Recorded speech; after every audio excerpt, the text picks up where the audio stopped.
May mga magulang guys na nagkokomento sa atin sa mga content daw natin ng positive parenting dahil ito daw yung mga dahilan kung bakit nagiging mas matigas ang ulo ng mga bata.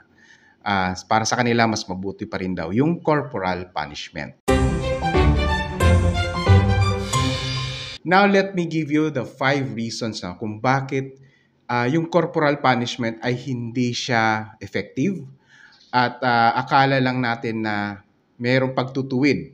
Pero may long-term impact or effect or negative effect pa nga yung corporal punishment. So let me give you the 5 reasons. Una is lumalaking negative thinker yung bata. So nagiging mahilig siya sa criticism, palagi siyang naghahanap ng mali kahit na nga sa lahat ng pinag-uusapan ay palaging meron siyang komento at hindi siya open to new ideas.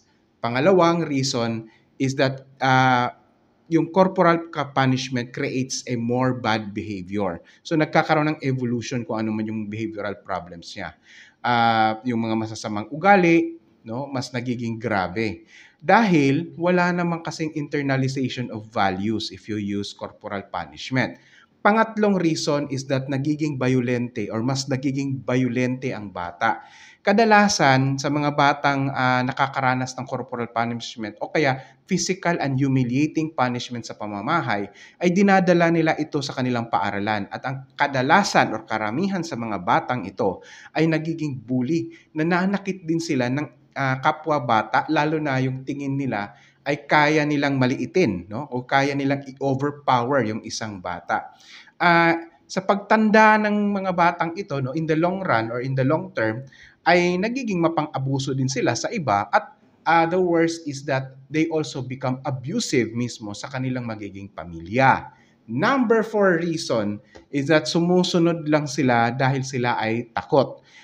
Hindi naman necessary na naging masunurin lang sila dahil ang akala mo nire-respeto ka nung sinigawan mo, hinagupit mo, binatukan mo, sinuntok mo, binugbog mo. Akala mo naging masunurin dahil nire-respeto ka dahil sinaktan mo nga. Ang totoo nun is that sumunod lang sila dahil natakot dahil sinaktan mo. Pero at some point, no, or there will be a point in their lives na mawawala din yung takot nila kasi yung takot is only a temporary event.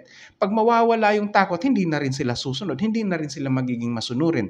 At yung pagtanda nila ay dadalhin nila yung ganong karakter o pag-uugali. Hindi na sila sumusunod sa mga authorities like gobyerno natin, mga kapulisan, kasi nga hindi sila sumusunod kapag walang nagbabantay. Yun. Panglima is that nagkakaroon sila ng identity crisis. Kadalasan sa mga batang dumadanas ng physical and humiliating punishment or corporal punishment ay nagkakaroon sila ng kalituhan ang kanilang identity. Ano ba sila?